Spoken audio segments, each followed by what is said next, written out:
ನಮಸ್ಕಾರ. ಪೊಲೀಸ್ ಇಲಾಖೆಯಲ್ಲಿ ಸೇವೆ ಸಲ್ಲಿಸುತ್ತಾ ಸಾಹಿತ್ಯ ಕೃಷಿಯಲ್ಲಿ ತೊಡಗಿದ ಕೆಲ ಪೊಲೀಸ್ ಸಾಹಿತಿಗಳ ಕುರಿತಂತೆ ಈ ವಿಡಿಯೋದಲ್ಲಿ ತಿಳಿಯೋಣ. 1. ಗುಲ್ವಾಡಿ ವೆಂಕಟರಾಯರು.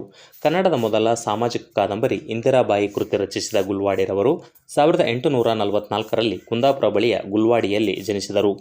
BA ಪದವೀಧರರಾದ ಇವರು ಪೊಲೀಸ್ ಇಲಾಖೆಯಲ್ಲಿ ಸೇವೆ ಸಲ್ಲಿಸಿ ನಿವೃತ್ತರಾದ ನಂತರ 1899ರಲ್ಲಿ ಇಂದಿರಾಬಾಯಿ ಕೃತಿಯನ್ನು ರಚಿಸಿದರು. ಆನಂತರ ಭಾಗೀರಥಿ ಮತ್ತು ಸೀಮಂತಿನಿ ಎಂಬ ಕೃತಿಗಳನ್ನು ರಚಿಸಿದರು. ಇವರ ಇಂದಿರಾಬಾಯಿ ಕೃತಿಯನ್ನು ಮೆಚ್ಚಿ ದಕ್ಷಿಣ ಕನ್ನಡ ಜಿಲ್ಲೆಯ ಅಂದಿನ DC-ಯವರಾಗಿದ್ದ ಕೌಚನ್ ಎಂಬುವವರು ಅದನ್ನು ಇಂಗ್ಲಿಷ್ಗೆ ಭಾಷಾಂತರಿಸಿ ಪ್ರಕಟಿಸಿದರು. 2. ಬೀಚಿ. ರಾಯಸಂ ಭೀಮಸೇನರಾವ್ರವರು 1913ರಲ್ಲಿ ವಿಜಯನಗರ ಜಿಲ್ಲೆಯ ಹರಪನಹಳ್ಳಿಯಲ್ಲಿ ಜನಿಸಿದರು. ಪೊಲೀಸ್ ಇಲಾಖೆಯಲ್ಲಿ ಲಿಪಿಕ ಸಿಬ್ಬಂದಿ ಆಗಿ ಕರ್ತವ್ಯ ನಿರ್ವಹಿಸುತ್ತಿದ್ದ ಇವರು ಆಗಿಷ್ಟು ಈಗಿಷ್ಟು, ಅಂದನ ತಿಮ್ಮ, ಆರಿದ ಚಹಾ ಸೇರಿದಂತೆ 66 ಕೃತಿಗಳನ್ನು ರಚಿಸಿದ್ದಾರೆ. 3. ವಿಜಯ ಸಾಸನೂರರವರು. ತಮ್ಮ 22ನೇ ವಯಸ್ಸಿನಲ್ಲಿ IPS ಆಗಿ ವೃತ್ತಿಜೀವನ ಆರಂಭಿಸಿದ ವಿಜಯ ಸಾಸನೂರರವರು 1948ರಲ್ಲಿ ವಿಜಯಪುರದಲ್ಲಿ ಜನಿಸಿದರು. ಅಪರಾಜಿತೆ, ಅರಣ್ಯಪರ್ವ, ವಿಗ್ರಹಚೋರರು, ಜ್ವಾಲಾಮುಖಿ ಅವರ ಪ್ರಮುಖ ಕೃತಿಗಳಾಗಿವೆ. ಶ್ರೀಯುತರು 26 ಕಾದಂಬರಿ, 10 ಕಥಾಸಂಕಲನ ಸೇರಿದಂತೆ ಹಲವಾರು ಕೃತಿಗಳನ್ನು ರಚಿಸಿದ್ದಾರೆ. ಧ್ರುವತಾರೆ, ಜ್ವಾಲಾಮುಖಿ, ಶಬ್ದವೇದಿ, ಸವ್ಯಸಾಚಿ, ಮಹಾಪ್ರಚಂಡರು ಚಲನಚಿತ್ರಗಳು ಇವರ ಕತೆ ಮತ್ತು ಕಾದಂಬರಿ ಆಧರಿಸಿದ ಚಲನಚಿತ್ರಗಳಾಗಿವೆ.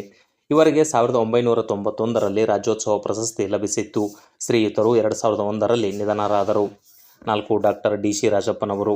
ಇವರು ತಮ್ಮ ಸೇವಾವಧಿಯಲ್ಲಿ ನಡೆದ ಸತ್ಯ ಘಟನೆಗಳನ್ನು ಆಧರಿಸಿಯೇ 300ಕ್ಕೂ ಹೆಚ್ಚು ಕವನಗಳನ್ನು ರಚಿಸಿದ್ದಾರೆ. ಹುಲ್ಲು ಮೇಯುವ ಕುದುರೆ, ಸಮವಸ್ತ್ರದೊಳಗೊಂದು ಸುತ್ತು ಸೇರಿದಂತೆ ಹಲವಾರು ಕೃತಿಗಳನ್ನು ರಚಿಸಿದ್ದಾರೆ. 5. ಡಾಕ್ಟರ್ ಧರಣಿದೇವಿ ಮಾಲಗತ್ತಿರವರು. ಶ್ರೀಯುತರು 1967ರಲ್ಲಿ ಬಂಟ್ವಾಳ ತಾಲೂಕಿನ ಮಂಚಿ ಗ್ರಾಮದಲ್ಲಿ ಜನಿಸಿದರು.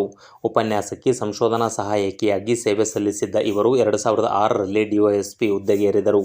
SP ಆಗಿ ಕನ್ನಡ ಸಂಸ್ಕೃತಿ ಇಲಾಖೆಯ ಅಧ್ಯಕ್ಷರಾಗಿ ಸೇವೆ ಸಲ್ಲಿಸಿದ ಇವರು ದಟ್ಟಧರಣಿ, ಇಳೆಯ ಕಣ್ಣು, ಸ್ತ್ರೀವಾದ ಮತ್ತು ಭಾರತೀಯತೆ, ಕನ್ನಡ ಸಾಹಿತ್ಯದಲ್ಲಿ ಸ್ತ್ರೀವಾದ ಸೇರಿದಂತೆ ಹಲವಾರು ಕೃತಿಗಳನ್ನು ರಚಿಸಿದ್ದಾರೆ. 6. Doctor DV ಗುರುಪ್ರಸಾದ್ರವರು. 1951ರಲ್ಲಿ ಬೆಂಗಳೂರಿನಲ್ಲಿ ಜನಿಸಿದ ಇವರು 1976ರಲ್ಲಿ IPS ಆಗಿ ನೇಮಕಗೊಂಡರು. ಬೀದರ್, ಗುಲ್ಬರ್ಗ, ಕೊಡಗು ಜಿಲ್ಲೆಯ SP ಆಗಿ ಸೇವೆ ಸಲ್ಲಿಸಿದ ಇವರು ಹಲವಾರು ಪತ್ರಿಕೆಗಳಿಗೆ ಅಂಕಣ ಬರಹಗಾರರು ಆಗಿದ್ದರು. ಗೂಢಚರ್ಯದ ಆ ದಿನಗಳು, ದಂತಕಥೆಯ ದಂತಚೋರ, ಪೊಲೀಸ್ ಎನ್ಕೌಂಟರ್ ಎಂಬ ಹಲವಾರು ಇಂಗ್ಲಿಷ್ ಮತ್ತು ಕನ್ನಡ ಕೃತಿಗಳನ್ನು ರಚಿಸಿದ್ದಾರೆ. ಕೈಗೆ ಬಂದ ತುತ್ತು ಅವರ ಆತ್ಮಚರಿತ್ರೆಯಾಗಿದೆ. 7.